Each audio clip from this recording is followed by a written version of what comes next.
Bem-vindos ao Fitas da Vida, um podcast da rede de Show da Diário para matar saudades dos filmes das nossas vidas. Os meus amigos chamam-me Bé e hoje tenho comigo os meus queridos Miguel Pité, Hugo e Andy para falar de Pulp Fiction de 1994, realizado por Quentin Tarantino.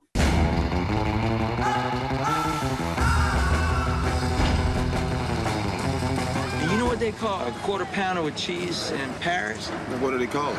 Royale with cheese. Royale with cheese. You got a corpse in a car, minus the head in a garage. Take me to it. Mother... It's dead. I love you, Pumpkin. I love you, honey bunny. Everybody be cool, this is a robbery! What's Fonzie like? Cool. Correcto mundo. And that's what we're gonna be. We're gonna be cool.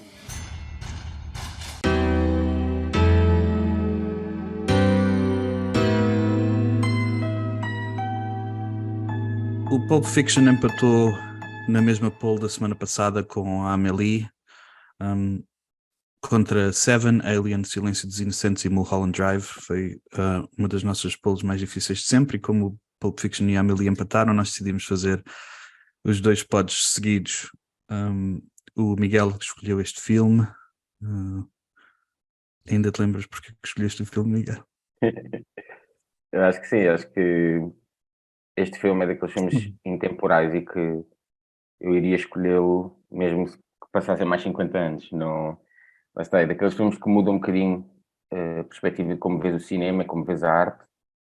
É um culto, é um filme de culto, obviamente, um ícone da cultura pop já, e é engraçado ver como não só foi na altura, foi nos anos seguintes, e mesmo hoje em dia, ainda há bocado estávamos a falar com o André, na cultura dos memes e isso, ainda volta a ser relevante. Assim como o seu realizador, não é? Tarantino, que é sempre uma expectativa, sempre que lança algo, sendo que este é, na minha opinião, o filme que marca a sua disseminação global e cria então o verdadeiro culto e o verdadeiro fanatismo pelos trabalhos de Tarantino. Mais uma vez, um casting perfeito, argumentos e diálogos incríveis, e gostava de ter visto outra vez Comando. O quê? Eu disse revolucionários para a altura. Na altura ninguém falava assim nos filmes. Ninguém. Isto é, costumam dizer que o Seinfeld é tipo uma série sobre nada. Isto é um filme sobre tudo e nada, e o que interessa é que as personagens são incrivelmente trabalhadas, e tipo, as conversas entre dois assassinos são iguais às conversas que nós podíamos ter hoje aqui no café, por isso eu acho que foi isso também na altura que me atraiu tanto. Mas, pronto, falamos mais dos argumentos e dos diálogos também mais para a frente. Andreia nunca tinha visto este filme, portanto estamos todos em pulgas para saber a opinião da Andreia sobre o filme. Olha, primeiro dizer, só voltar um bocado atrás, que acho espetacular. Nós temos uma poll em que acaba por empatar a Amélie com o Pulp Fiction. Eu acho que isso diz muito do quão ecléticos nós somos e das cenas fixes que nós vamos trazer aqui ao podcast. Acho que isso é muito giro. Eu nunca tinha visto, conhecia as referências praticamente todas, foi muito giro encaixar as referências no filme, e gostei bastante. Foi uma experiência que eu achei, acho que, ou seja, não teve para mim aquele impacto de pedra no charco, porque já conhecia outras coisas do Tarantino, já não foi revolucionário porque eu não vi primeiro este, mas achei que é um filme que era o que o Miguel estava a dizer, hoje em dia tem tanto impacto para quem vê, como se calhar, ou seja, continua a fazer sentido, não é um filme que esteja desatualizado, mesmo passando-se noutra altura, acho que se manteve bastante atual, e às vezes acontece uma coisa com os filmes mais antigos, que é o ritmo é super lento, é aborrecido, quando existe um desfazamento grande entre as coisas que nós vimos agora e as coisas antigas, é aborrecido, e neste caso é impossível uma pessoa aborrecer-se. Acontece muitas vezes fechar os olhos, às vezes a meio dos filmes, e neste filme não dá, tipo, estás sempre ali no fio da navalha. E depois acho que o filme tem muitas coisas interessantes, o facto de ser low budget, o facto dele ser um autodidata, e acho que tem muito aquela cena de, é uma cena viva, uma cena violenta, bruta, super impactante e ao mesmo tempo muito inteligente na forma como está construído. Eu gostei particularmente da narrativa não ser linear, nem lógica, e depois tu vais perceber como é que as cenas se conectam todas e porque é que os gajos estão vestidos de t-shirt e calções. É muito giro, gostei muito disso. Achei um filme muito... Fiquei bem surpreendida com este filme, sinceramente. Não sei se era isso que esperava, mas foi essa a minha opinião. Não, foi maravilha. Enches-me de felicidade, Andréa. Eu tenho um bocadinho de inveja de não poder rever o Pulp Fiction outra vez pela primeira vez. Adorava poder fazer isso. Hugo, como é que é o Pulp Fiction e tu e o Pulp Fiction? Então, este filme quando eu vi na altura, não o vi quando saiu, porque ele saiu em 94, portanto 9 anos, de certeza que não vi-o mais tarde e vi-o numa altura em que se calhar estava a formar a minha personalidade cinematográfica ou qualquer coisa assim. E talvez como para mim, como para muita gente também, este filme se calhar marca de uma forma bastante vincada e se calhar alguns traços de personalidade de cinema vêm deste filme. Depois desfeitos ao longo do tempo, mas lembro-me que estava a tirar o curso de edição de vídeo e o Tarantino naquela escola, aquilo era Deus, não é?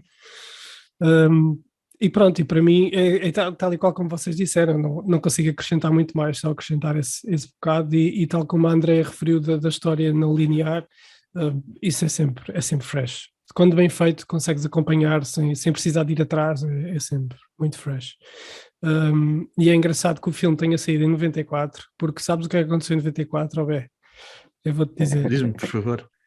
Eu vou-te dizer, em 94, no dia 14 de maio, faz precisamente hoje 29 anos, o Benfica ganha 6-3 ao Sporting, em Alvalade.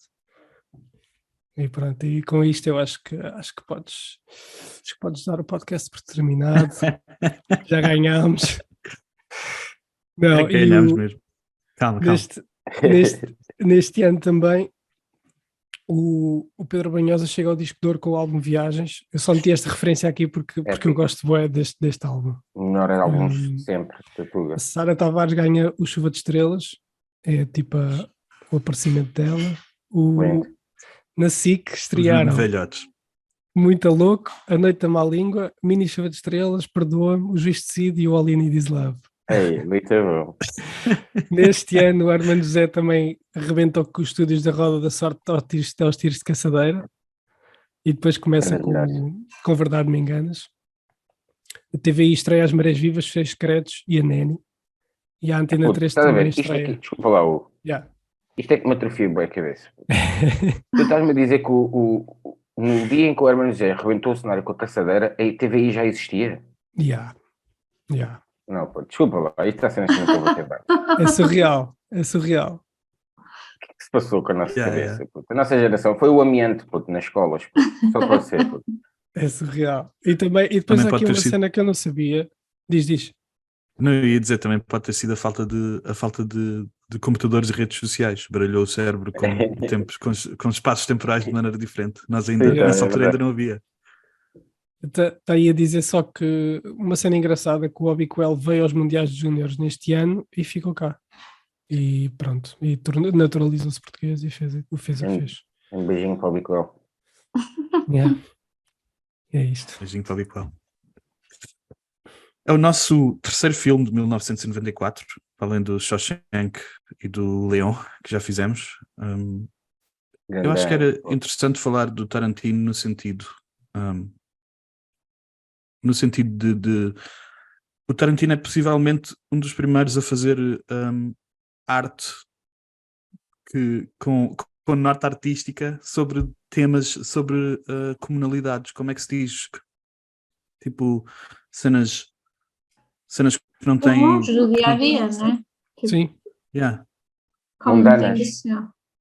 Cenas mundanas, ele era, para além de ser um super autodidata do cinema, trabalhou numa loja de tipo Blockbuster lá em LA. Ele gostava de banda desenhada. Ele é tipo o primeiro geek. Ele é tipo o primeiro geek que é aceito no cinema no cinema de alta arte. Com este filme ele ganhou a Palma de Ouro em Cannes e foi nomeado o filme foi nomeado para 7 Oscars. Melhor filme, melhor realizador, melhor ator secundário, melhor atriz secundária, melhor argumento e melhor edição. E a única vitória foi do argumento, e é uma boa vitória. Uma grande vitória. Mais que merecido. Há algum outro filme? Este é o vosso filme preferido do Tarantino? André, tu já viste mais alguns? Até Eu já agora, vi, qual é o as teu minhas dos que viste? escolhas são polémicas. Eu já percebi que os que eu gosto são os que são menos coisas pelos fãs. Eu gosto do Sacanas Sem Lei. E eu também gostei do Django. Eu vi os mais recentes, ou seja, eu sou de Tarantino já mais para a frente. Eu não vi as cenas antigas, agora estou a ponderar eventualmente ver as cenas antigas. Eu no outro dia estava a dizer isso, não é de todo que sejam maus filmes. Eu gosto muito do Inglourious e também gosto do Django. Lá está, não me transmite a mesma emoção, da mesma forma, mas são grandes filmes que eu adoro. Eu acho que o que eu gostei menos, na verdade, foi o último de todos. Once Upon a Time in Hollywood. Isso ainda nem vi. E que mesmo assim também gostei bastante. Simplesmente é muito difícil para mim porque tanto o Reservoir Dogs como o Jackie Brown e o Pulp Fiction são 3 filmes mesmo life-changing na altura. Lá está, para mim. É aquela cena que tu estavas a dizer ao ver de transportar os diálogos mundanos para uma alta arte. Isso, eu estava a pensar nisso quando estava a ver o Pulp Fiction outra vez. Tipo, o diálogo deles do Big Mac, do Le Big Mac. Eu fiquei com isso para a vida toda, puto. E é um diálogo que se eu se calhar visse noutro filme, para mim na altura o que me chocou foi isto. Que é isto, man? Para que eu estou a falar disto aqui neste filme? Então aquilo intrigou-me tanto na altura, porque era uma conversa que eu podia estar a ter com o meu amigo. Depois estamos a ver, tipo, apetece-nos ir ao Mac e estamos a falar disto. E o extra contraste de serem 2 assassinos que estão a caminho, do trabalho deles. Que é uma cena que o Tarantino diz que o que ele queria era o que é que acontece a estas pessoas que vivem nestes submundos, o que é que eles fazem quando não estão nas cenas principais da ação. Eles são iguais aos outros.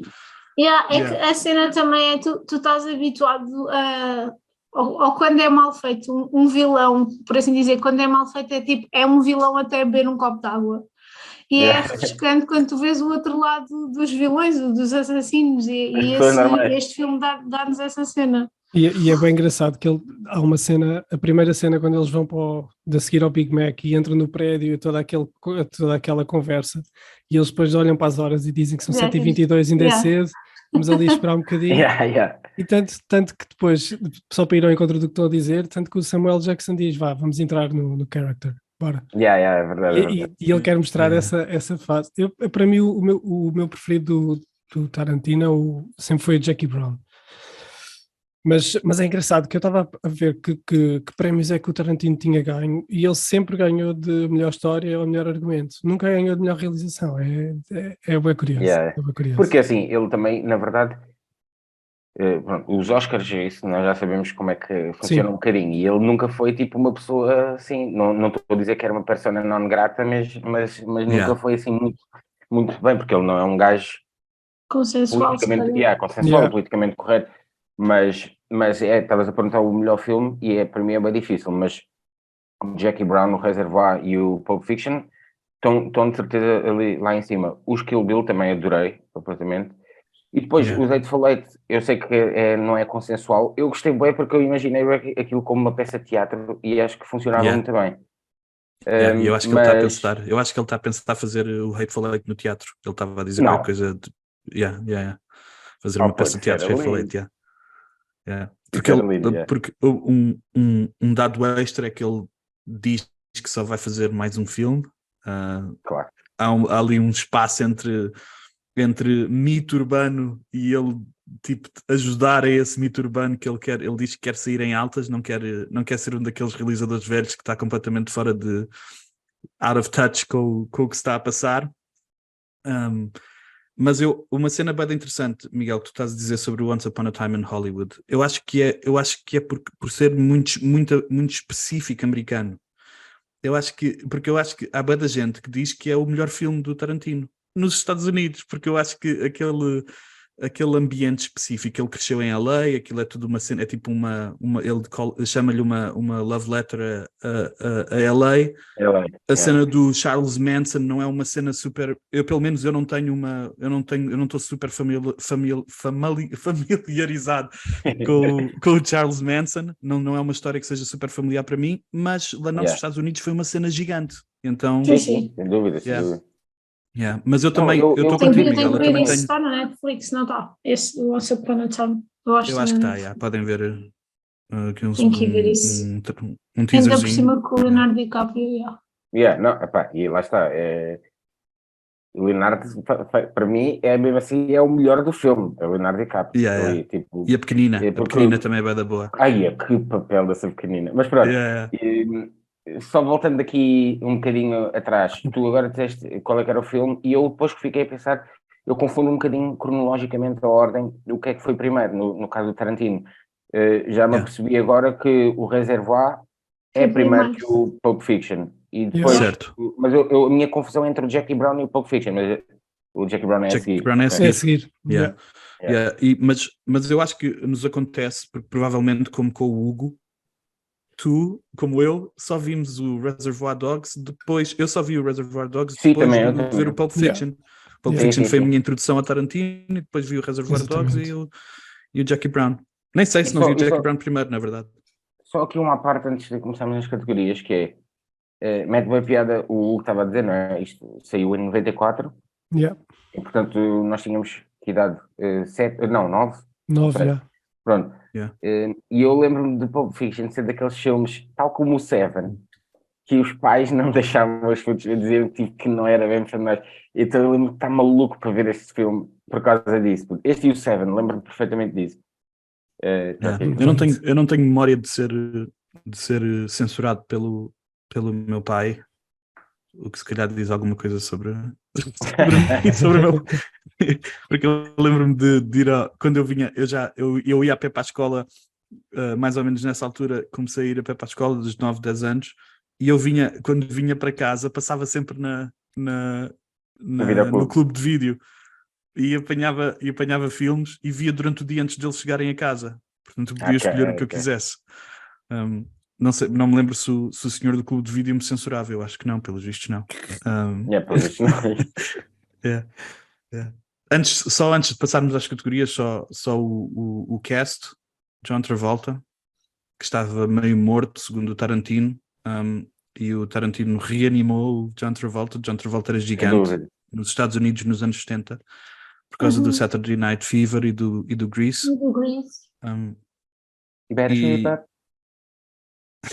E o Tarantino diz que que ele lutou bué pelo John Travolta e que ele descobriu que ia rebentar quando ele foi com o John Travolta passear em LA, e eles tentaram ir a um diner parecido com o diner onde iam filmar a cena com a Mia, e eles não conseguiram literalmente sentar-se por causa das pessoas à volta do John Travolta. E foi aí que ele viu, o John Travolta ainda é a maior estrela do cinema nos Estados Unidos, isto vai arrebentar. Depois do o Samuel L. Jackson, para além de quase todos os filmes do Tarantino, ele é o Mace Windu na Guerra das Estrelas e o Nick Fury no MCU. E a cientista no Jurassic Park também. Cientista no Jurassic Park, mas eu lembro bem do Die Hard.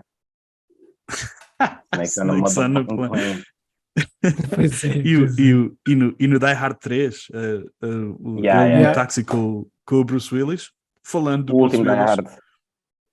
O último que conta, o último Die Hard que conta, os outros não contam. Nós fingimos que não existe. Falando do Bruce Willis, eu era grande fã do Modelo e Detetive. Adorava o Modelo e Detetive. Era a grande cena quando nós éramos miúdos, quando ainda não havia opções de escolha, era o que dava na televisão, e o Modelo e Detetive dava na televisão e eu adorava. John McClane provavelmente é por isso que isto não é o auge da carreira do Bruce Willis, porque o John McClane é mesmo Não é. Sim, mega auge. Assim, Por acaso surpreendeu-me quando vi o Bruce Willis, foi tipo, eu nem sabia que o gajo entrava, surpreendeu-me bué e achei que o papel dele ia ser um bocado estranho e depois acabou por ser instrumental no filme. E foi o ator mais caro, segundo algumas notícias que li. Man, Era o mais Ele era mega estrela já. Ele já era mega estrela por causa do Die Hard. Puto, isto é assim, eu sou mesmo mega fã do Bruce Willis. Eu desde o puto que eu sou eu vi aquele bacana e lá está, já falámos dele no outro pod. E nessa característica dele de ser o herói sem parecer um herói na altura. Opa, além do gato. Porque é isso que eu acho que eu sempre curti bué dele. Ele é ele sempre apareceu como um herói imperfeito, não é? Ele cortava-se, ele caía, ele lixava-se todo. E não é um gajo tipo olho azul, bonitinho, então tipo... E tinha bem da graça. E era bem da engraçado. Tinha bem da graça, eu sempre mega fã. Agora mandarem uns beijinhos para ele, que não está muito fixe nesta altura, mas pá, brutal. E neste filme então... O Bruce Willis é a movie star da minha vida. Quando eu era miúdo, o Bruce Willis era a minha movie star. Sim, para mim também. A Fúria do Último Escoteiro, 12 macacos, o Quinto Elemento, o Chacal, que eu lembro-me bem quando era puto. O Bruce Willis vai ser vilão, man. Adoro que ele vai ser vilão. Eu até queria pintar o cabelo por causa disso, por causa do Chacal. Armageddon, Sexto Sentido, Unbreakable. O Bruce Willis foi movie star da minha juventude. Depois temos a Uma Thurman, que para além do Pulp Fiction, que o Kill Bill, ela é gigante por causa do Kill Bill, né? E fez Poison Ivy no pior filme de Batman de sempre, mas não precisamos falar disso. e depois o Ving Rhames, que é o Luthor dos Missão Impossível, né? E também no Armageddon. Lembro dele no Con Air, do Armageddon, do Romance Perigoso. Depois temos o Tim Roth, que mais recentemente é o Abomination no MCU e uma das personagens principais do Reservoir Dogs. Do Lie to Me e do Hateful Eight, uma das personagens principais. Alguma coisa sobre algum destes rapazes? Maria de Medeiros, então. E a Maria de Medeiros, pois, a nossa portuguesa. Podem falar vocês da Maria de Medeiros. Nossa portuguesazinha com sotaque francês. Eu não tenho muito a dizer, é só isso. E é mais uma com penteado que o Miguel não curte. Não, é assim, a Maria de Medeiros foi a minha escolha de casting para a Emily, não é? Por alguma razão. Pois, exatamente. Mas deixa-me dizer... Espera, mas deixa-me saber uma coisa. Mas esse bife com a Maria de Medeiros, estava aqui a saber mais, não é bem bife, é só porque é mesmo... Eu tenho 2 ódios de estimação no Pulp Fiction que eu gostava que não tivessem lá. Um é a Maria de Medeiros, porque eu não sinto mesmo nada a Maria de Medeiros neste filme, e tenho pena porque é portuguesa, faz-me ter pena extra. Eu acho que ela é capaz de ter estragado as artistas portuguesas para Hollywood, mas não, é só o meu hate pessoal, não sei se é verdade. Isso é mesmo o teu hateful hate. E o Tarantino, que eu detesto o Tarantino, é tipo, eu acho que é o pior, a pior representação do filme. Mas a cena é que isso é a cena dele, tipo, ele aparece em todos os filmes. Mas ele é muito melhor. Mas ele aparece em todos os filmes, mas este é o pior de todos que ele aparece. Este também foi logo o segundo, né? Tipo, ele ainda estava, não sei se ele aparece no Reservoir, não sei se ele aparece. Mas no Reservoir ele aparece, é a primeira pessoa a falar, fala durante 5 minutos e é perfeito. Ele é perfeito no Reservoir Dogs. A cena é que ele ali tem um tempo significativo de cena ainda. Não é só um cameozito. É assim, a Maria de Medeiros, eu por acaso não concordo. Eu acho que ela faz mesmo o papel perfect ali. É mesmo tipo a menina frágil, tipo, para ser o oposto do Bruce Willis, não é? Mas o Tarantino também, achei que foi o pior papel dele sempre. Até no Aberto até de Madrugada, quando o gajo entra, faz um papel muito melhor. Muito melhor. Aqui foi um bocadinho forçado, Eu ia dizer que... E não era para ser ele. Pelo que eu li, não era para ser ele a fazer aquele... não sabia. Acho que não sabia. Eu ia dizer que é engraçado teres falado do Travolta, porque não era a primeira escolha do Tarantino.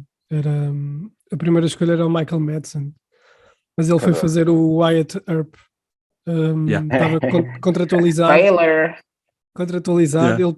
ele pediu para sair para fazer o Pulp Fiction, pediu uma pausa, mas não deixaram sair.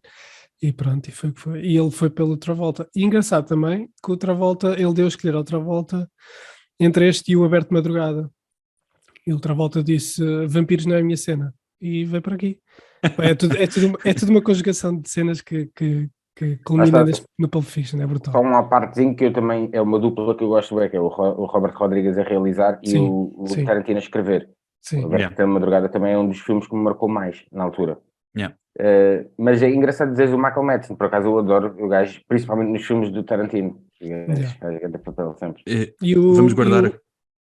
O Yeah, Bruce não, Willis não. também não era. Bruce Willis também não era para ser, era para ser Não, o estás a Matt. estragar, estás a estragar as categorias todas, Hugo. Yeah, fez tudo. Calma contigo, Sim. já vamos às categorias. Estás mesmo Aliás, avançado. Siga lá. Eu acho que isto é o filme que já falámos mais antes de entrarmos na categoria. É capaz. Yeah. Não, mas vamos então às nossas categorias. Categoria número 1. Cena preferida do filme. E a Andreia vai ter a honra de ser a nossa primeira categoria. Yay! Então, a minha cena favorita é aquilo que já falámos, é quando eles estão a discutir, ou quando o Jules e o Vincent estão a discutir sobre a possibilidade de ser um milagre ou não, terem escapado impunes ao gás de disparar contra eles, porque acho que o facto de serem dois assassinos a terem uma discussão teológica, tipo, alternares entre choque, aquele momento tipo de ação, depois ao mesmo tempo humor. Eu acho que é esta mistura de cenas insólitas que fazem dos filmes do Tarantino os filmes do Tarantino. Então essa é a minha cena favorita. Muito bem. Feito. Hugo. Eu como gosto bem da personagem do Winston Wolfe, a minha cena preferida é a limpeza do carro. Toda aquela cena, desde o telefonema até ele ir tomar o pequeno almoço. É brutal. É brutal. Aí, por acaso é mesmo uma grande personagem. O que é que para vocês funciona nessa cena? Porque para mim o que funciona nisso é tipo, o gajo vem dizer aquilo que é óbvio, ele vem constatar o óbvio. É preciso limpar o carro, ele nem sequer limpa o carro. Ele não faz nada. Mas manda fazer, vou mandar fazer. E os gajos bem com respeito, tipo o Mr. Wolf, teve o senhor bem... É isso, é que parecia quase que ele era tipo um pai a dar uma descasca nos filhos, parecia mais. E até depois a falar com o Tarantino no quarto e dizer o tio Wallace é milionário, ele compra mais. Exatamente. Há uma frase, eu choro a rir com a frase quando o Tarantino diz, nem parece o mesmo carro. E o Harvey Keitel diz, well, let's not start sucking each other's dicks quite yet. Essa frase está aqui nas minhas e piquei, nas minhas cores favoritas. Que olha, eu digo, só há uma que me fez rir mais que isso, mas eu já sempre fica com essa na cabeça, mas já falamos. Diz-me então qual é a tua cena, Miguel? Pessoal, eu tenho aqui algumas, assim, a entrada, eu pus a sequência toda de entrada, só mesmo porque é mítica, e ainda por cima, para quem andou no mundo do drum and bass, e isso, havia uma versão uma versão da música do Pulp Fiction em drum, que começava com este diálogo. Então para mim, tipo, o mal ouço a cena dos ladrões a levantarem-se e começarem a gritar, para mim leva-me sempre para essa altura da vida. Mas depois, eu gosto bem dos planos e das transições quando o Travolta dá na heroína a primeira vez. Pá, adoro, é mesmo mágico para mim. Pois é. Obviamente, como estamos a falar, a cena do Travolta do meme, agora tipo, já é mesmo também icónico. E a cena que me marcou desde sempre mais no Pulp Fiction é quando ele encontra o Marcellus na passadeira. Eu lembro-me de ser puto e pensar, como é que isto acontece num filme? O bacana ainda agora está a fugir, puto, e já encontra o gajo. Pá, essa cena para mim é épica e para mim é a preferida toda. Essa cena também, curti bem essa cena porque o Marcellus Wallace tem aquela energia muito de power e não sei o quê, e ele está a carregar uma caixinha de donuts. É brutal. Puta, é isso, estás a ver? Eu lembro-me na altura a ver e pensar, isto é o Big Boss, man. E é assim que eles planeiam o encontro, tipo, o gajo encontrou na passadeira. Mas lá está, é mais uma vez os mauzões quando não estão a ser mauzões, é tipo os mauzões multifacetados, é bem interessante. A minha cena preferida, é bem difícil de escolher. É mesmo bem difícil. Este é mesmo capaz de ser o filme em que quase todas as cenas são as minhas preferidas, mas eu acho que tenho que escolher o Diner. O Diner é capaz de ser a minha cena preferida. O Diner, passagem para a overdose dela, toda a música desde o início, overdose, e depois a despedida deles em que ela entra em casa, ele manda-lhe um beijo. Até me dá arrepio só de pensar no Travolta. O Travolta é a minha cena preferida do filme, e o Travolta está em quase todo o filme, portanto, Sabes que mesmo, desculpa interromper, mas mesmo para mim força, também na altura foi bem engraçado de ver o Travolta, tipo, lá está, mesmo, o Tarantino tem mesmo essa habilidade dos castings serem inesperados. Mas eu lembro-me porque eu tinha perfeita noção que o Travolta era um bacana big do Grease, e lá está, para mim estava morto há bem tempo. Então quando o vi ali, também fiquei como tu, fiquei mesmo, adorei mesmo, está mesmo perfect, mesmo, o Travolta ali. E para mim fica cada vez mais perfect, sempre que o vejo fica mais perfect. Eu adoro o Travolta neste filme. Próxima categoria é o Yippee-Ki-Yay Motherfucker, que é em honra ao nosso grande Bruce Willis no Die Hard, que faz parte deste filme. E qual é a tua cor preferida, Miguel? Estavas a dizer qualquer coisa sobre uma que te fez rir bué, será que é essa? Vai, mas estúpida. Assim, pronto, primeiro, uma das minhas preferidas é o Le Big Mac, né? Cara ali. E depois é que eu pus aqui como, porque essa chora a rir, que é quando ele diz: If Butch goes to Indochina, I want a nigger hiding in a bowl of rice ready to pop a cap in his ass. Mano, quando ele disse isso, eu chorei a rir. Eu imaginei mesmo bacana da taça da Podes crer, é lindo. Foi essa que eu pus. Pronto, depois também tinha aqui o diálogo, o monólogo do Samuel da Bíblia. Clássico. Que não está na Bíblia, na realidade. Daquela forma, não existe. Pois, Qual é a tua? Há muitas, mas deixa cá ver. A da Mia, quando vai para a casa de banho e diz I said goddamn, essa ficou até hoje.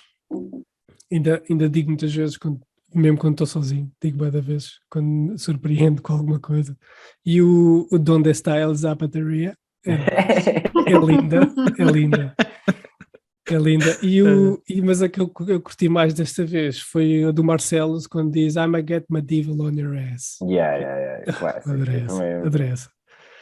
Deixa eu só dizer uma parte. Eu tenho quase certeza que a Mia Wallace foi a desgraça de muitas raparigas na altura. Eu acho que estou mesmo imaginando que boas raparigas queriam ser como ela. Podes crer, sim. Lá no curso havia boa gente com cabelo curtinho. E franja. Certinho. A dar-lhe na coca. Isso já não sei. A snifar aquela heroína. Não sabes. Heroína das montanhas da Alemanha.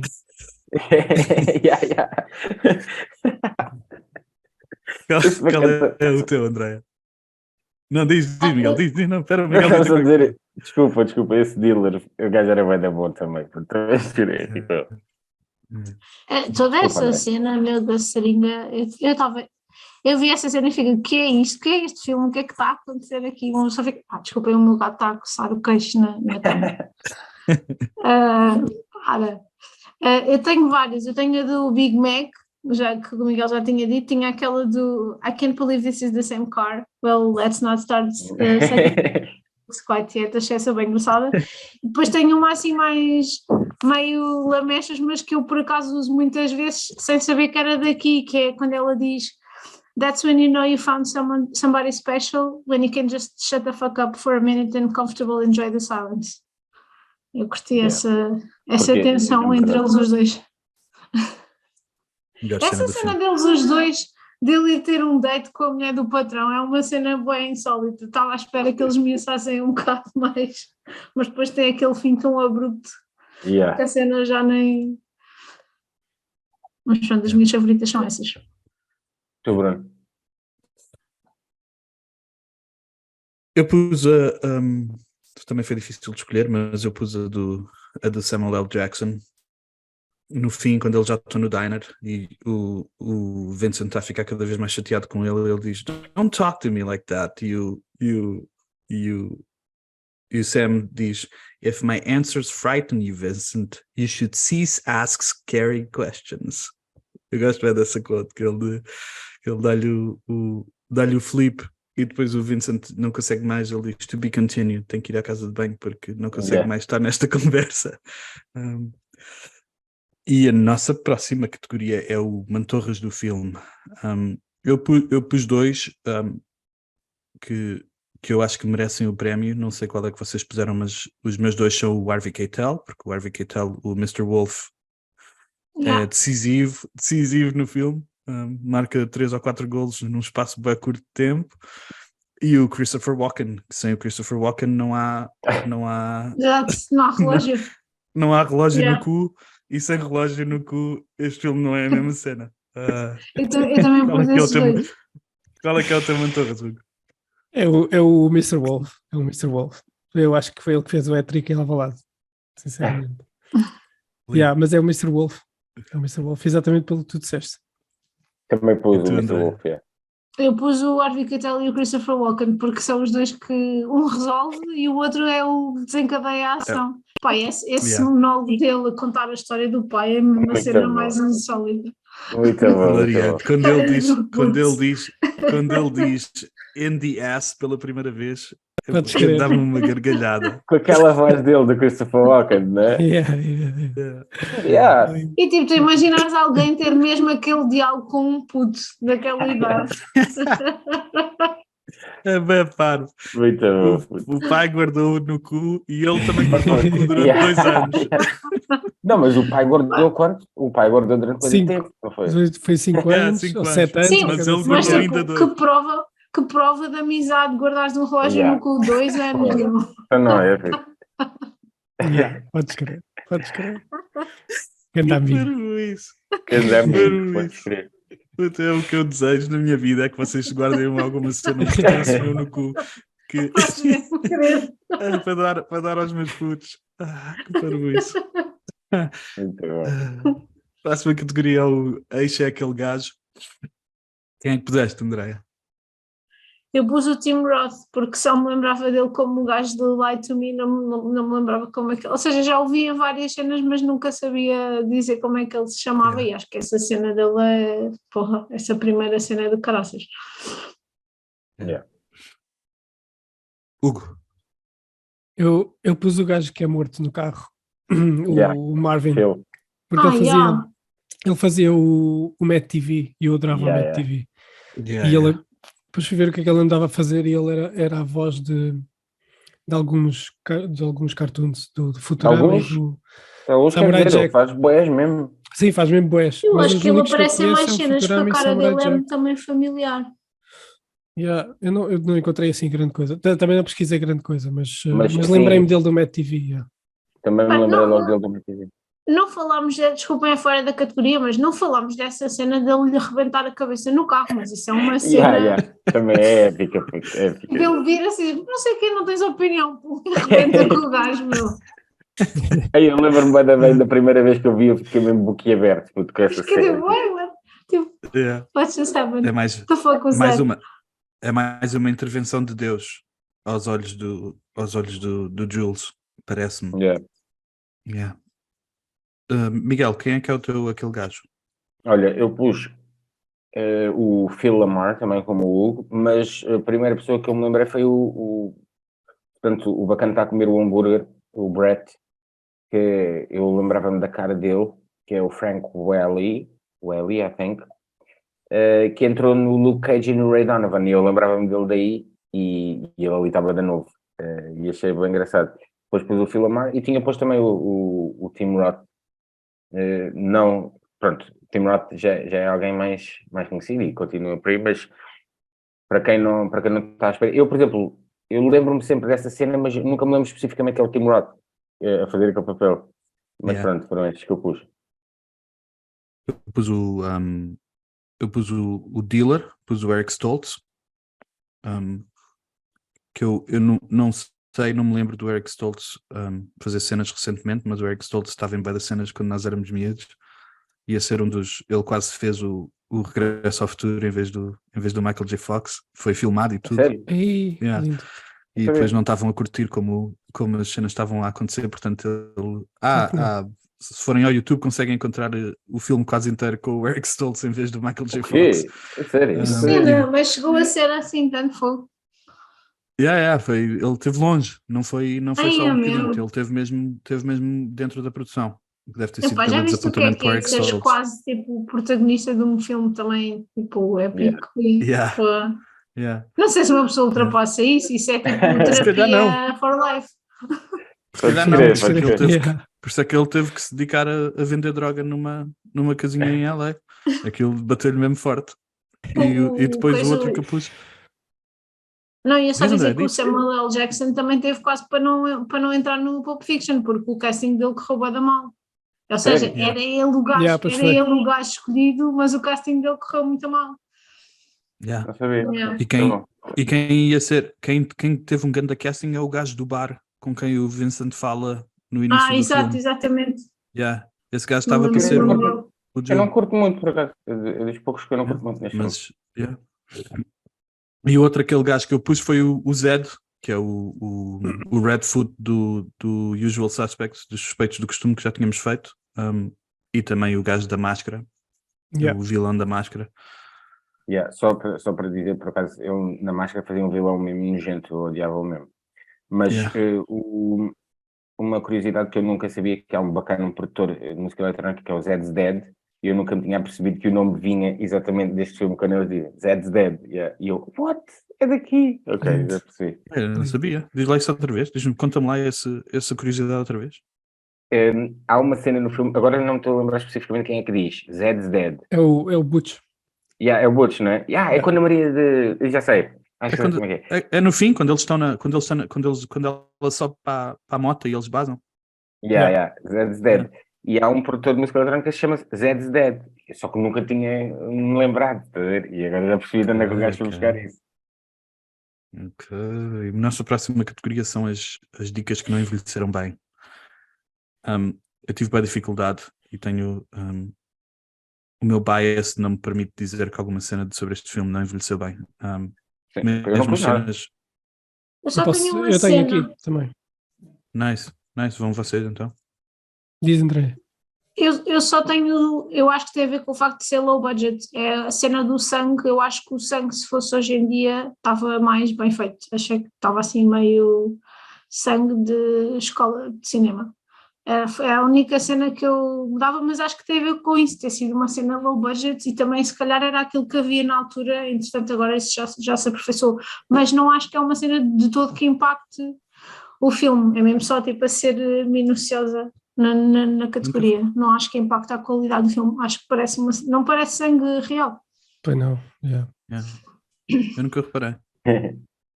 Eu pus o Harvey Weinstein, que ele é o produtor deste filme. Boa escolha. Boa escolha. E, e tenho outro aqui que era o Tarantino como ator, que neste filme não envelheceu bem. Ia dizer a N-word assim, bué vezes. Não sei, hoje em dia se calhar não diria o gajo. Pois, se calhar não. Eu tive quase para escrever isso, mas eu acho que faz Não, parte mas não- daquela personagem ser uma grande merda. Não, isso faz. Isso Ele faz. é uma grande merda. Pô, Sim. e assim, lá está, isso aí para mim é aquele... o que não envelhece bem é essa castração que tu estás a dizer, tá a ver? Para mim. Há personagens tipo, não é? Sempre houve na literatura, no cinema, e às vezes é preciso representar estas personagens que são nojentas, que são grandes dirtbags.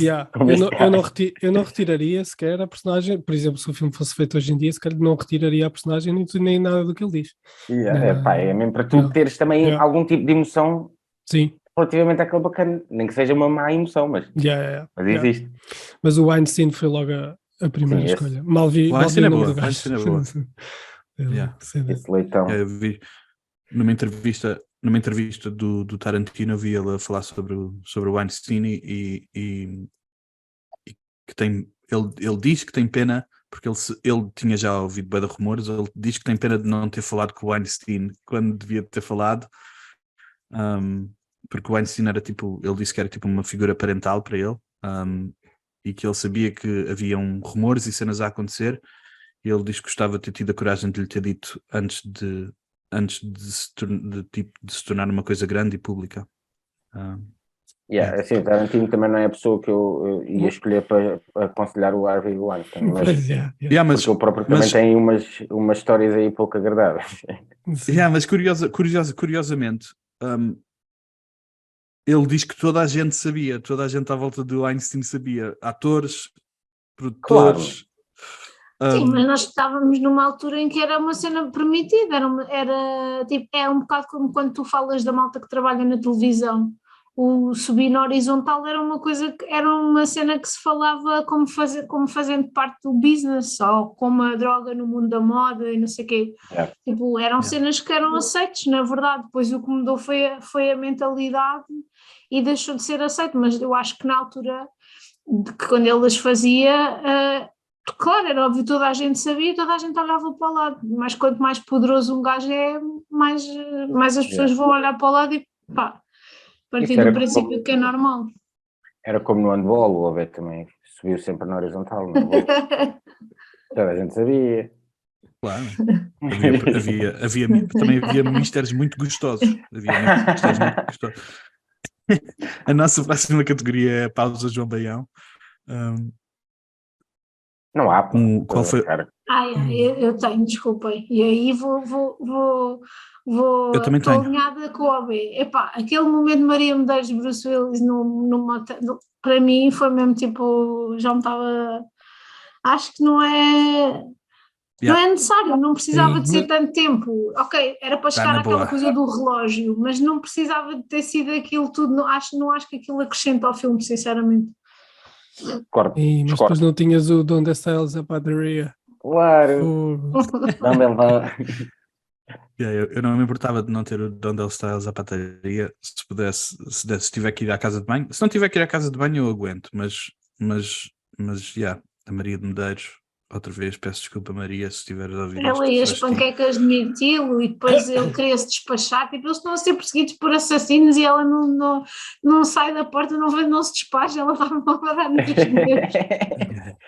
Imaginar a Andréia com boa raiva dela na altura. Não, eu por acaso nem desgosto dela como um homem, não é essa a cena. Acho é que ela tem aquela coisa de Damsel in Distress, estás a ver, que me irrita. Eu percebo, é a cena dela, mas acho que não. Eu não posso mesmo dizer o que é que eu acho da Maria. Eu não posso mesmo dizer o que é que eu acho da Maria Medeiros, porque senão eu tinha que ir para a categoria de não envelhecer bem. Porque ela mexe mesmo com o meu nervoso. E com o do Bruce Willis, que ele quase que ele fica mesmo maluco quando descobre sobre o relógio. Portanto, se calhar ela faz bem. Não, mas se calhar ela faz bem o papel dela, que é enervar o Bruce Willis. Próxima categoria. Ganda falha. Não necessariamente grandes falhas, mas cenas que podem, inconsistências ou perguntas sem resposta, cenas que tenham para dizer sobre o filme. Eu tenho mais alguns. Uma vez, eu por acaso, eu acho que é muito difícil ter alguma coisa aqui, porque se há um universo onde as falhas são propositadas a maior parte das vezes, ou se deixam passar de propósito, eu acho que é o universo do Tarantino, por isso eu acho muito difícil encontrar alguma falha aqui, porque as cenas não fazem sentido muitas vezes no filme do Tarantino, mas acabam por fazer sentido assim. Por isso eu não pus nada no Ex-Ganda da Falha. Também não tenho nada. Eu tenho falhas e também tenho explicações potenciais. Eu tenho uma cena e que vai ao encontro daquilo que o Miguel estava a dizer, que é, as pessoas não sabem se é falha ou se não é falha. Que é, quando o gajo dispara contra eles os dois, os buracos já estão na parede antes do gajo disparar.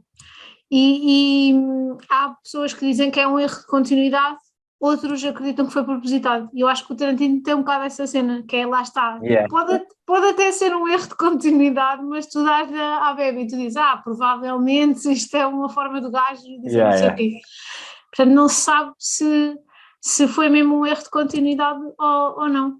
É assim, E o lá Jules? está, não impacta, para mim não impacta a ver o filme, não me impactou, mas a malta que é mais atenta reparou que as balas já estavam atrás estavam deles lá. antes dos buracos das balas. E o Jules faz referência mais ou menos a isso com o Vincent na mesa, porque ele diz-lhe: não faz diferença se Deus desceu mesmo à terra ou não, o que é importante é que eu senti que Deus me tocou. E isso é que ele está tipo a dizer: não interessa se o gajo falhou mesmo as balas, se as balas já lá estavam ou não estavam, o que interessa é que eu senti o toque de Exato. Deus. Yeah. Eu também tinha essa das balas na parede, e tinha quando o Jules dispara no primeiro gajo que está sentado no sofá, deitado no sofá, Horrível ele faz esse tipo tiro, um tiro Yeah, assim pois é.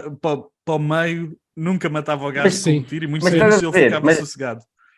Mas, por exemplo, aí o tiro está mesmo podre, até o efeito. E aí eu fico a pensar que é mesmo uma referência às grandes referências do Tarantino, não é? Que são aqueles filmes Yeah. poderosíssimos que se tu fores ver, Yeah. tu ficas, que é isto? Tipo, lá está, como por exemplo o El Mariachi, o primeiro Desperado, não é? Tipo, Yeah. que é um filme mexicano podes crer. e cheio de cenas podres, tá a ver? Mas tu vês aquilo e tu vês onde é que este bacana foi beber, não é? As cenas. Sentir. Sentir Isso é mais importante do que. Yeah. E só uma parte, que essa cena das balas na parede, eu lembro-me bem na altura ser uma razão de conversa de boa da gente. Realmente, esse pormenor das balas. Lembro-me agora disso. Mais uma cena de continuidade. Esta é a única que eu acho que eu não tenho explicação para. Quando a Mia overdosa, não sei se isto é um verbo, mas eu não sabia como dizer isto de outra maneira. Quando ela overdosa, ela senta-se e ela tem o casaco do Vince vestido. Quando ela acende o cigarro, ela está sem casaco. Quando ela depois, a cena a seguir, ela já tem o casaco outra vez e mete a mão à bolsa e encontra a heroína. Eu acho que é a não única vi, que é não tipo mesmo uma cena de Então é mesmo erro continuidade. de continuidade. Yeah. Essa parece Porque mesmo. esse é difícil de explicar, porque aquela casaco outra vez. Essa é Sim, difícil de nem explicar. dá nenhum significado assim por aí além.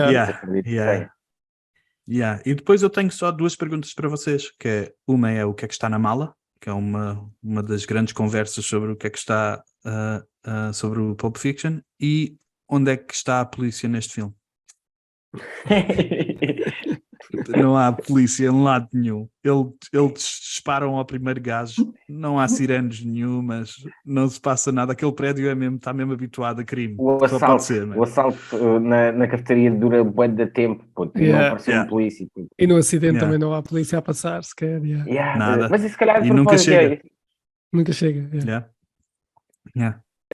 A mala, eu acho que não tem mesmo nada lá dentro. Quer dizer, não se sabe. Eu acho que nem o Tarantino sabe o que é que tem lá. Eu acho que aquilo é uma arma de curiosidade e entretenimento que ele jogou bué de bem. E tipo, acredito que hajam vários exemplos. Aliás, nós já falamos aqui neste podcast de alguma coisa parecida. Exemplos de filmes que usam cenas que tu nunca chegas a saber o que é e tu ficas... Eu fiquei mesmo on the edge of my seat na altura. Eu queria mesmo saber o que estava ali que brilhava. Yeah. Ele diz que não interessa o que é que estava lá dentro, porque cada pessoa vai imaginar a sua cena, que é mesmo só para reter a curiosidade, mas há bué da malta que diz que a mala tinha a alma do Marcellus, por isso é que tinha o PIN era o 666, que ele tinha feito um pacto com o diabo, e por isso é que a mala era uma cena tão importante para ele, então que lá dentro está a alma do Marcellus. Por isso é que o outro não podia dar a mala, porque a mala tinha a alma do Marcellus lá dentro. Mas Pera. que era isso. Grande dica, grande teoria. Eu gosto bem que ele deixe por... E também com aquela cena, isso liga com a cena dele ter o curativo atrás na cabeça, que era uma cena que ele já tinha, que o Tarantino curtiu, mas que as pessoas dizem que tipo, bate também, não sei porque eventualmente teres a alma na cabeça, né? Tipo, há uma referência qualquer.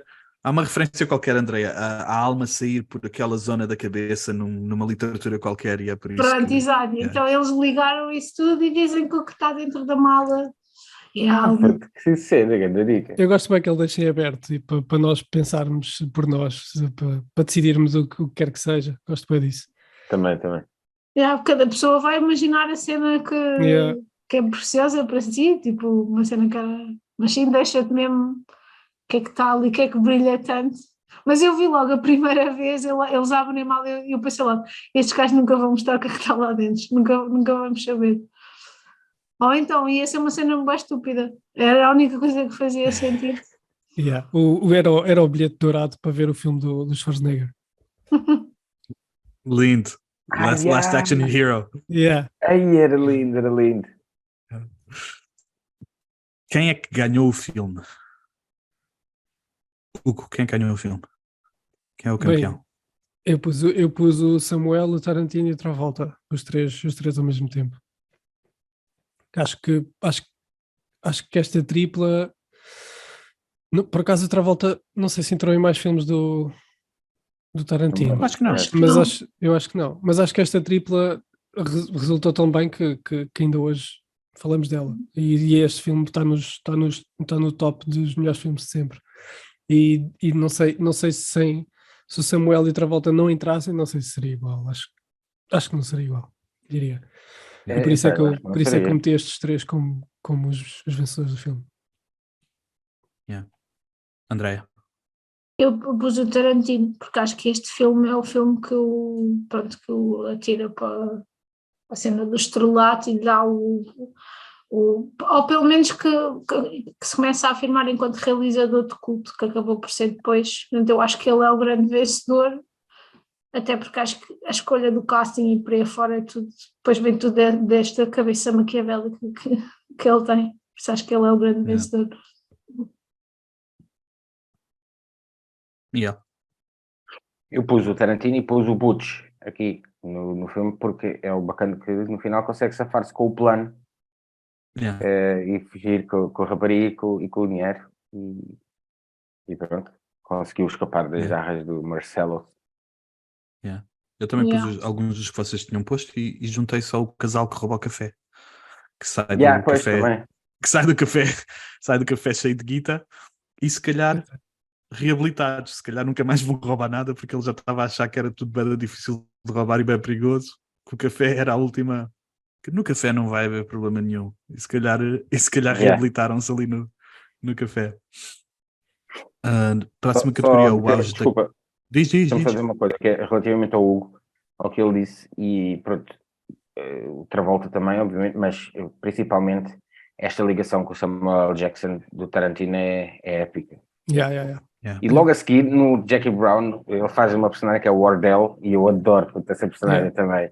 Assim, na verdade, o Samuel Jackson é como o Bruce Willis, um bocadinho para mim. Eles são sempre eles, basicamente. Sim. Mas eu adoro ver esses bacanas em todos os filmes. Eu estava a pensar nisso, do eles serem sempre eles, no caso do Samuel, precisamente. E lembro-me de ver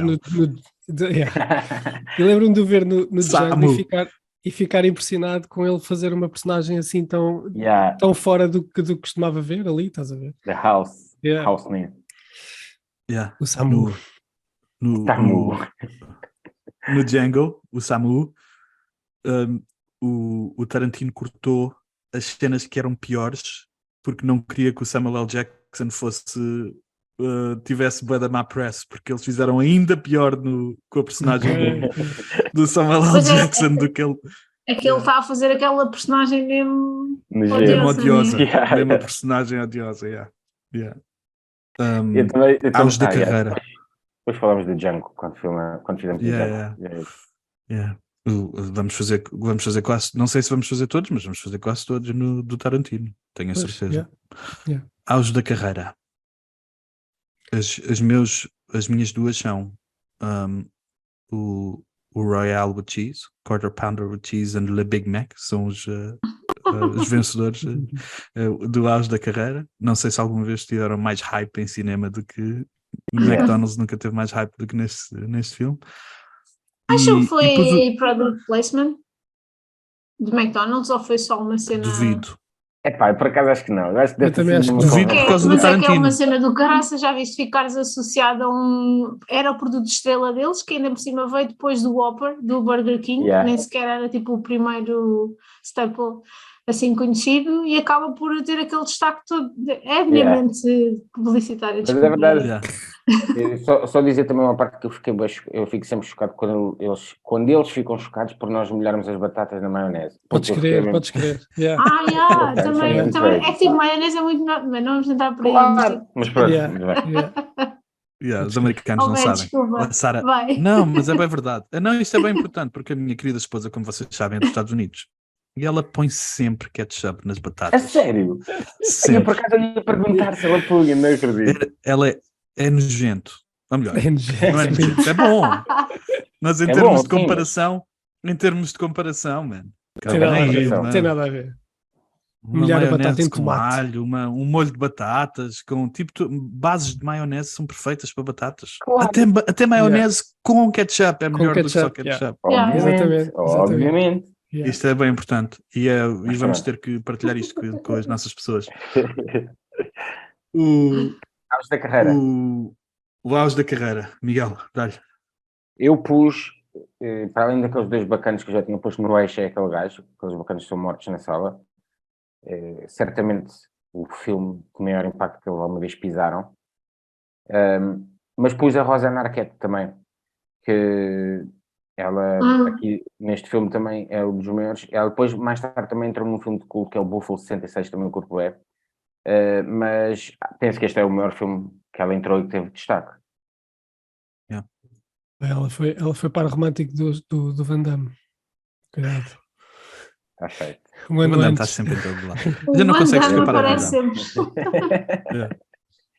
Vocês sabem aquela cena que é como é que é? 100 Degrees of Kevin Bacon? Uma cena assim qualquer? Não. Não. Vocês, tipo, há um site na internet, eu depois hei de partilhar com vocês, e para quem estiver a ouvir também este pod, aconselho-vos a procurar. E se vocês procurarem no Google, aparece um site onde tu podes pôr o nome de alguém, de qualquer pessoa envolvida no mundo de cinema, desde o cameraman ao ator, e eles vão te dizer como é que ele está relacionado com o Kevin Bacon. E eu aposto que o Van Damme também dá para fazer isso. Qual é o teu a viajar bem neste pod. Não está bem. É bem importante. Estes são assuntos que nós temos que lidar quando eles surgem e são importantes. Exato. Eu tinha posto, o auge da carreira, tinha posto o Tarantino, assim, numa vertente mais séria, mas eu gostei de que eu nunca tenha ouvido falar na Heroína das Montanhas da Alemanha, e ainda por cima era a melhor, e foi aquela heroína que bateu a Mia, que bateu na Mia. Exatamente. Que ela pensava que aquilo era para snifar e afinal... tem estes dois. Zick Hulk. Eu acho que é a primeira vez, não tenho ninguém, porque eu acho que este filme, apesar de ser o mais bem cotado do Tarantino, não foi o auge da carreira dele. Eu acho que ele tem mantido uma carreira tipo super consensual do tempo, e mesmo dos atores, todos eles depois ainda fizeram, os principais, não os mais pequenos, todos fizeram filmes também fixe e bem sucedidos depois, por isso não sei se consideraria isto o auge da carreira de ninguém, apesar de, se vocês pesquisarem no IMDb por estes atores, o Pulp Fiction é sempre o filme que aparece logo em primeiro, porque é o que tem, é o mais bem cotado. O Travolta deve ser, sem dúvida, o segundo auge da carreira. O primeiro, mas ele teve duas carreiras bem distintas, porque aquela primeira parte da carreira dele é gigante, das danças e do, é o maior do disco. Próxima categoria é como o vinho do Porto, quanto mais velho melhor. Depois duas cenas, depois os diálogos do Tarantino e estruturas não lineares quando são bem feitas. E depois puseste exatamente o que eu pus. As estruturas não lineares. Eu pus só que eu acho que o filme é atual hoje em dia como na altura que saiu, e que se isso hoje se calhar não ia ser tão icónico, porque nós já conhecíamos mais assim, mas funciona, ia ser um grande filme, não é mesmo? E o Tarantino, eu pus também o Tarantino, que o Tarantino continua. O Tarantino tem algum filme mau? Não, para mim não tem. Tem menos, lá está, por exemplo, o último, o Once Upon a Time, não me tocou tanto, não me deu tanto aquela pica de um filme de Tarantino, mas mesmo assim foi um filme que eu curti bem. Se calhar porque saiu um bocado daquela onda do Pulp Fiction, do Kill Bill e não sei o quê, é um filme mais biográfico. Ele chama a esses três o revisionismo histórico do Tarantino. É a trilogia de revisionismo histórico, em que ele refaz a história de como Hitler morreu, refaz a história de Charles Manson. De Charles Manson e dos como é que se diz? Escravos americanos. Escravos. Estava à procura da palavra escravos. O revisionismo histórico. Casting. Se fossem vocês a escolher, antes de me dizerem o que é que vocês fizeram, se fizeram alguns, eu vou só dizer o que é que podia ter sido. O único que eu pus como gostava de fazer um recast foi alguém em vez do Tarantino. Já falei de Maria Medeiros, não é preciso falarmos mais, mas qualquer pessoa em vez do Tarantino, eu gostava que tivesse sido naquele papel. E depois a Mia Wallace teve para ser entre Meg Ryan, Isabella Rossellini, Joan Cusack, Daryl Hannah, Michelle Pfeiffer e Julia Louis-Dreyfus, que só não aceitou porque estava no Seinfeld e não conseguiu sair. Não, nenhuma. Esquece, a Uma Thurman por acaso também. Perfect. Yeah. A cara dela. O Gary Oldman teve quase para ser o drug dealer, por causa da personagem dele no True Romance. Everyone! E o Harvey Weinstein lutou com o Tarantino pelo Travolta, porque ele sugeriu o Daniel Day-Lewis, o Sean Penn ou o William Hurt. E o Tarantino disse-lhe: eu quero o Travolta. Se tu não concordas que o Travolta é o melhor para este filme, se calhar nós não temos a visão alinhada para continuar a fazer este projeto juntos. O Tarantino já era ganda boss quando era novo. Ele tinha mesmo ganda confiança na cena dele. Quem é que vocês escolheram? Escolheram alguém para novos recasts? Eu não escolhi ninguém, mas digo-te uma coisa, tudo que isso que tu disseste agora, por exemplo, o Daniel Day-Lewis ou o Sean Penn, eu não duvido que eles fizessem um grande trabalho, mas é que lá está, a cena é tudo o que está à volta, e eu acho que é isso que o Tarantino pensa sempre, é a cultura pop que está à volta de cada um deles, e de Travolta, então é como tu dizes, ele, se calhar 10 anos antes disto, ele era tipo a maior estrela do mundo e dos Estados Unidos, então esquece, não havia. As nossas mães adoravam o Travolta. E, portanto, trazê-lo para este filme com uma nuance nunca antes vista pelo Travolta, tipo, super um grande risco, super cool, mas é um risco bem calculado, que é como são sempre os riscos do Tarantino, eu acho. E ele diz que o Tarantino diz que a cena de dança já estava escrita antes do Travolta, mas com o Travolta a cena de dança fica ainda outra cena por causa do Grease e do Saturday Night Fever e do Staying Alive, que são os filmes de dança do John. Daqui a tempos, eu não sei se vocês viram que foram leakados, foram postos cá para fora documentos com a shortlist do casting dele. Não, foi. O Gary é o nosso inside. És bem bom investigador. E então, eu não tive muito trabalho em escolher atores, porque eu fui simplesmente à escolha que eles tinham, à lista que eles tinham de atores e só mudei os nomes. Então, para o Pumpkin e para a Honey Bunny, escolhi o Nicolas Cage e a Lily Taylor. A Lily Taylor, vocês conhecem? Faz a Pamela Anderson agora? O quê? Fez Pamela Anderson agora? Não é mais jovem, Miguel. Acho que não pode ser. Lily Taylor, não estou a ver, mas o Nicolas Cage ficava bem. Sim, Lily Taylor tem aquele ar tem um quê de ar de maluca, também ficava bem naquele papel, completamente, No Vincent Vega e o Jules é bem difícil porque são icónicos, né? Então eu pus o Denzel e o Michael Keaton. Não faço ideia, provavelmente não resultaria. Mas como estavam na lista... Ia resultar bem, mas esses dois... ia ser bem bom. É assim, talvez eu poria o Denzel e o Woody Harrelson, também era capaz de ser fixe. Pois era. Como o Butch metia o Sean Penn,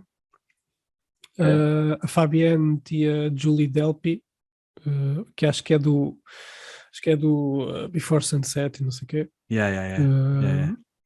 No É ela Wolf, mesmo. no Wolf meti o Michael Parks. É o Michael Parks. Esta entrou no. Ele entra no. Como é que se diz? No Snatch. Pois é, o mesmo género também. É.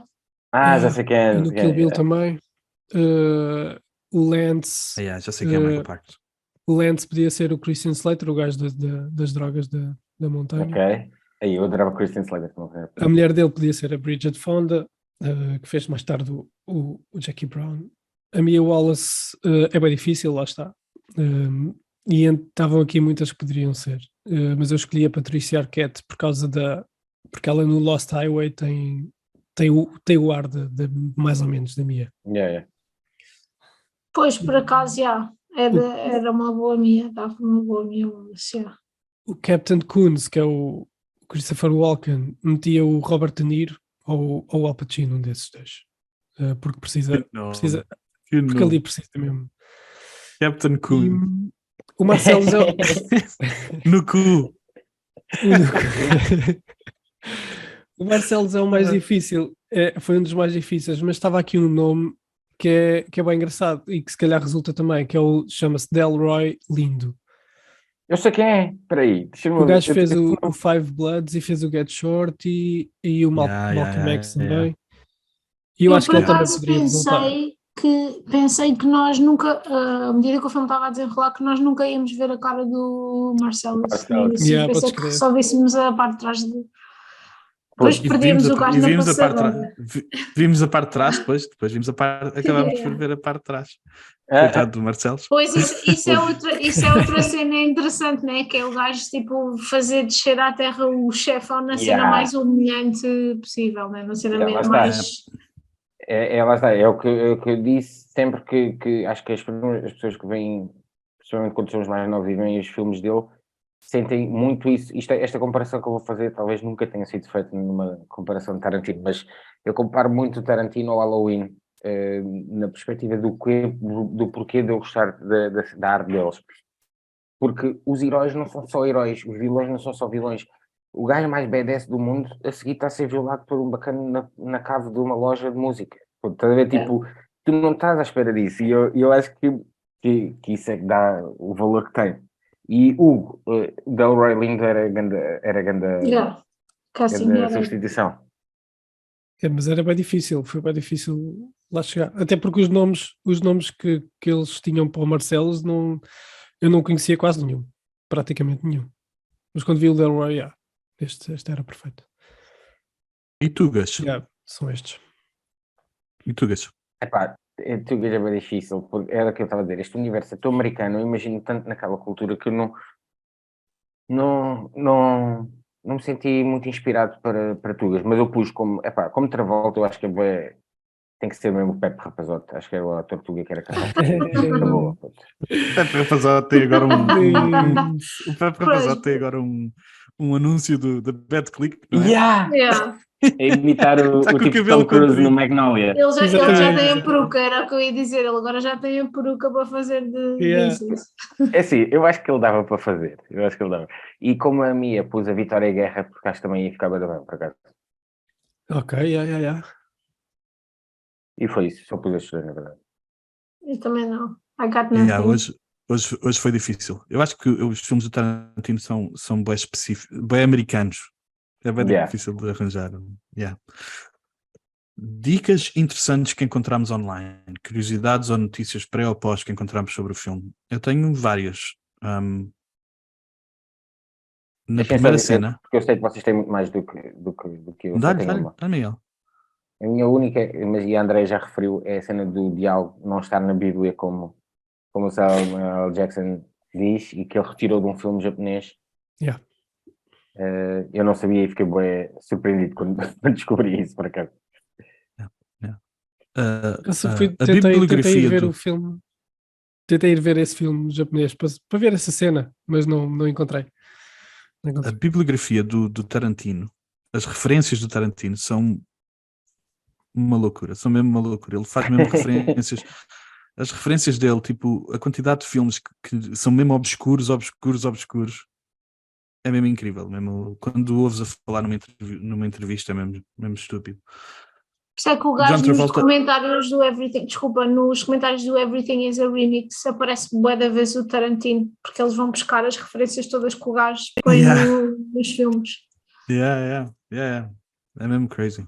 O John Travolta passa por trás da Honey Bunny e da Yolanda no início logo no início do filme, quando eles estão a conversar, passa de t-shirtzinha branca, passa por trás da Yolanda.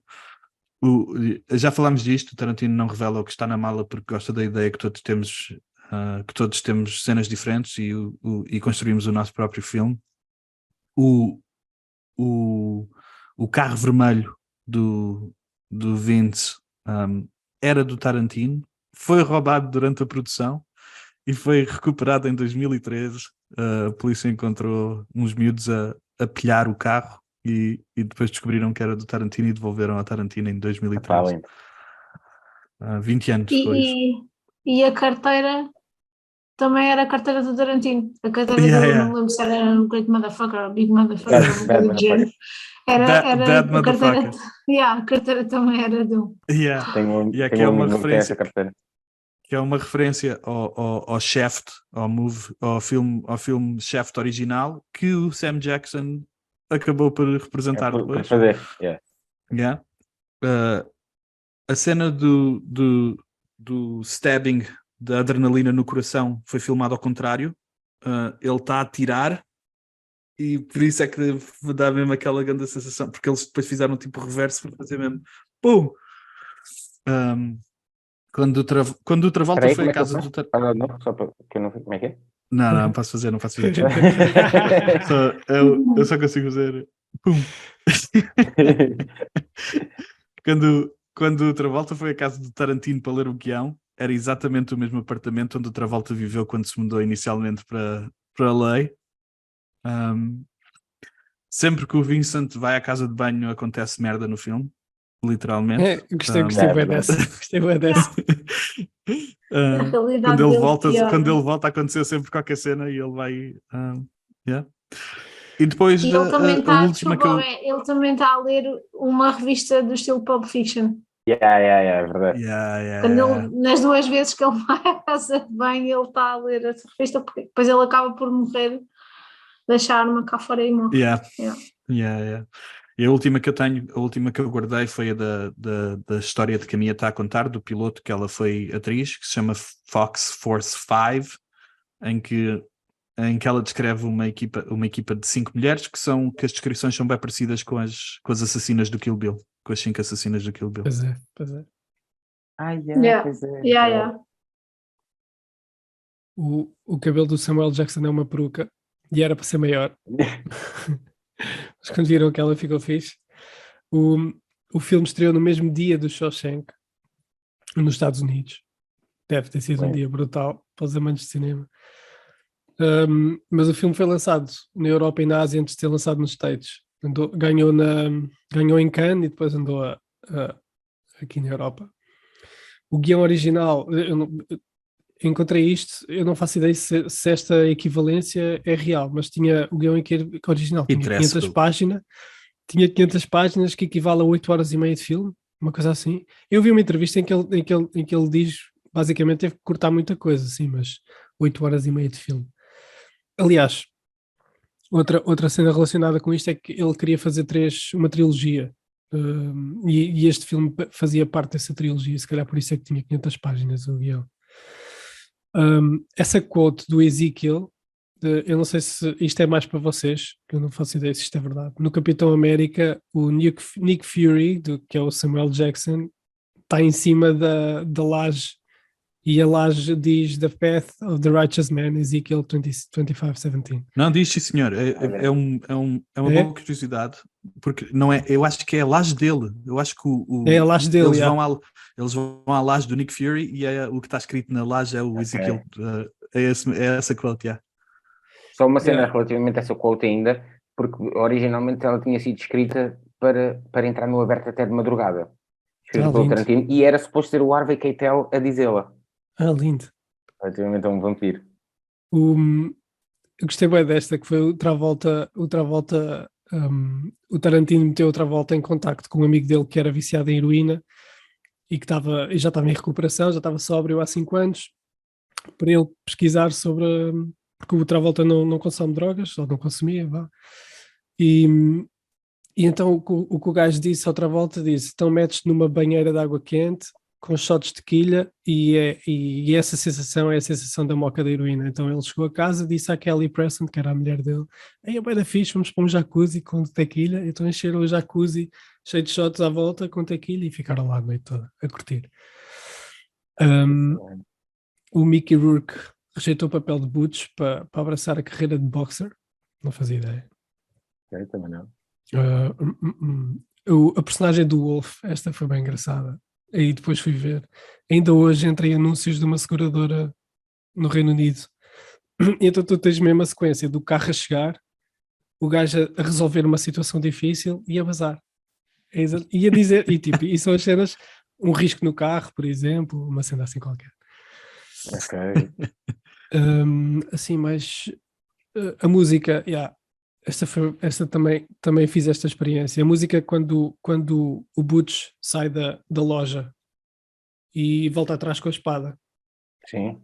A música que começa é aquela música, não sei o nome daquela música, mas não era para ser essa, eles queriam a My Sharona dos X. Então é bem engraçado que eu parei o filme, meti a música a tocar enquanto essa cena estava a rodar, só para ver a diferença. Porque os gajos do My Sharona, acho que são os da Next, rejeitaram porque não queriam estar ligados a uma cena de violação. E a letra diz...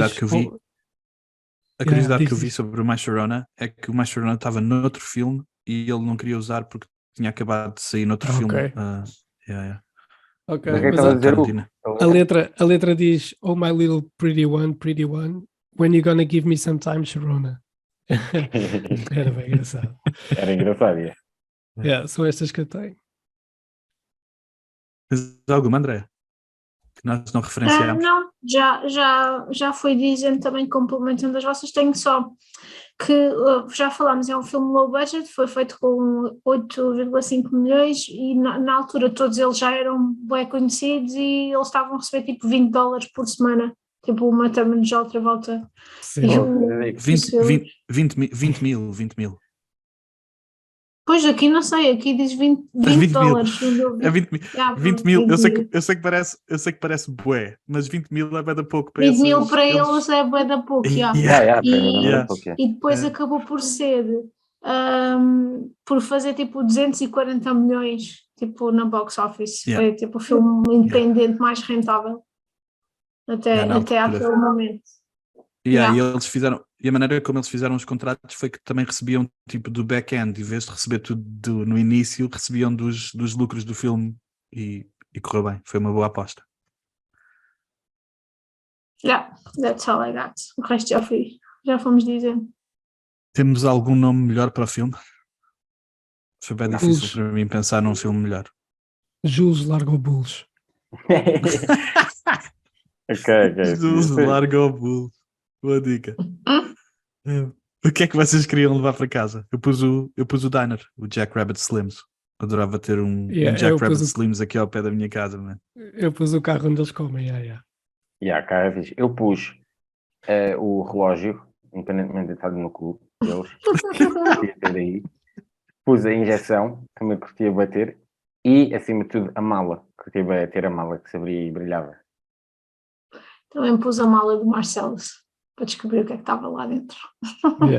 Eu pus a mala e a espada também, para além do carro. A espada, claro. Alguém depois andava boas teorias a dizer que a espada tinha entrado no Kill Bill e não sei o quê, mas que era uma referência, mas não é. Mas acho que a cena dele pegar em vários objetos também é uma referência a outro filme qualquer. Aqueles vários objetos que estão na loja, acho que é uma referência a uma cena concreta também. É sim, senhor. Ele primeiro pega no martelo e é uma referência a um filme de terror, ao Halloween 2, talvez. Depois a segunda cena que ele pega é um taco de beisebol. O taco de beisebol, que é de outro filme qualquer de terror que dá um facada na cabeça. Depois a Texas Chainsaw Massacre, que é ele pega na chainsaw e depois acaba com a espada, que é um filme japonês, acho eu, que é a referência Isso é desse. bem fixe. Mas isso também é uma cena boa. Isso é lindo. Tipo, ele tem uma serra elétrica, mas depois vê a espada do samurai. Tipo, não, a espada do samurai é que é a cena mais cool. Yeah. Ideias para sequela, prequela ou TV. O que é que acontece no dia a seguir ao filme? Alguém tem ideias? Eu gostava de saber. Deixa-me só dizer, voltar aqui um bocadinho atrás, porque eu já vi aqui uma teoria mais à frente ainda, porque é nessa cena que estou a escolher a arma. Todos os filmes depois no futuro do Tarantino fazem referência a isso. Ele está a dizer que a espada é black, é uma espada preta como a do Kill Bill, que o bastão é o bastão que o Donnie usa no Inglourious, e o martelo é utilizado pelo DiCaprio no Django. Quando ele faz de Candy, né? É Será? muito bom. Pronto, é só para deixar isto em aberto. Só para deixar Muito isto em bom. aberto. Isso quer dizer que E ainda falta agora, uma o que é chainsaw. que... Pois, Falta a Chainsaw, yeah. Olha, já foi ouvir esta teoria. essa teoria. Eu estou aqui a dizer, É o vamos ver que próximo, próximo é o filme. último. Era isso que eu estou a dizer aqui. É o último dele, já. É lindo. Desculpa, continua. Eu só estava a dizer que curtia saber a vida do Jules, o que é que aconteceu depois. Também foi o que eu pensei. Isso é uma curiosidade que eu não disse que eu tenho guardada, mas não guardei nas minhas notas. Foi ele diz que vai ser um drifter, que vai andar pelo mundo, né? E depois no Kill Bill, ele é o pianista no meio do nada, e é um gajo que é tipo um drifter. O Samu. E então pode ser que há pessoas que dizem que aquele é a personagem do Jules que está tipo escondida do mundo e está a passear pelo mundo e agora é pianista lá naquela igreja do Kill Bill. Lindo. Brutal. Lindo. Havia uma ideia de prequela dos irmãos Vega, porque o Vincent Vega é irmão do Michael Madsen no Reservoir Dogs, e havia uma ideia de prequela em que o Michael Madsen e o Travolta iam ter as suas desventuras enquanto mais jovens, mas agora já são os dois boicotas, já não conseguem fazer nenhuma prequela e os dois personagens morreram nos respectivos filmes, portanto não pode ser sequela. André, tu já viste o Reservoir Dogs? Não. Quando tu disseste que este era pancadaria, se tu viu o outro ainda, eu acho que ainda mais. O outro é mais violento. Acho que não temos mais. Acho que tem que fazer alguém tem sequelas, alguém tem não, sequelas desculpa. ou prequelas? Uma Acho série que ficou de TV? muito bem, está muito bem fechado. Não. Pá, é bem fixe quando um filme está tão bem feito que tu parece que não consegues acrescentar mais nada. É muito bom. Lição de vida? Última categoria. Para mim, este filme é tudo acerca de redenção. Todos os personagens têm o seu momento de redenção aqui. O Vincent dá na heroína e acaba por salvar uma pessoa que tem uma overdose. Samuel Jackson acaba por sair da sua vida de assassino, quer algo mais. O Butch não me parecia indiferente relativamente à morte, só queria saber do seu dinheiro, da sua saída, mas no fim de tudo não aguentou ver o Marcellus a ser violado e isso foi salvá-lo. Portanto, no meio de tudo isto que parece conversas infrutíferas ou que não têm nada de profundo, eu acho que a grande mensagem é essa, que mesmo estas personagens que estão no maior lodo conseguem o seu momento de redenção. E a Mia talvez com o susto, talvez a Mia tem claramente uma dependência de drogas e eu ainda acrescento os assaltantes do diner que estavam a falar sobre eles se apanham um ganda cagaço, se calhar não vão assaltar mais nada. Hugo? Eu não tenho nada na lição de vida. Não aprendeste nada? Não aprendi nada. Andréia? Era isso que eu dizia quando falávamos no WhatsApp do que é que eu tinha aprendido até ali. naquele momento o filme não era nada, porque eu achei, "Isto não vou conseguir retirar nada daqui, tipo, isto é altamente entertaining, mas não vou conseguir retirar nada." Mas depois a minha frase que eu escrevi aqui nas minhas notas foi: a redenção está ao alcance de todos, até dos mafiosos. Foi que eu. Foi tipo a conclusão. André, tipo, atenção, eu percebo isso bué da bem. Eu também, e eu acho que o Tarantino também não quer muito essa cena do qual é a Da lição moral do da filme, história, né? né? E por isso eu percebo a dificuldade também de retirar isso dos filmes dele, por norma. Tipo, porque às vezes a verdade é que não há uma grande moral da história, não. Às vezes as pessoas fazem cenas de merda, tipo, just because, não há assim propriamente. Mas eu acho que concordo contigo, tem essa cena, tipo, até as personagens que eram moralmente questionáveis acabam por ter ali momentos em que se redimem. Eu também tinha escrito mais ou menos a mesma coisa sobre escolhas, redenção e low points. E o que é que as personagens escolhem fazer com isso. Mas a outra cena que eu tinha escrito era não há arte tipo baixa e arte alta. O Tarantino acabou com essa brincadeira da arte baixa e da arte alta no cinema, e há só criatividade e arte, e podemos gostar de é só porque eu sou uma dessas pessoas que quando era jovem sentia um bocado constrangido por gostar de super-heróis e por gostar de David Lynch, e o Tarantino deu-me autorização para gostar dos dois, e hoje em dia os geeks mandam no mundo. É mesmo, a sério. É. Se calhar demais até. Se calhar os geeks estão a estragar.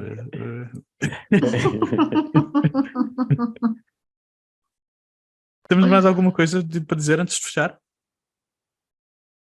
Penso que não.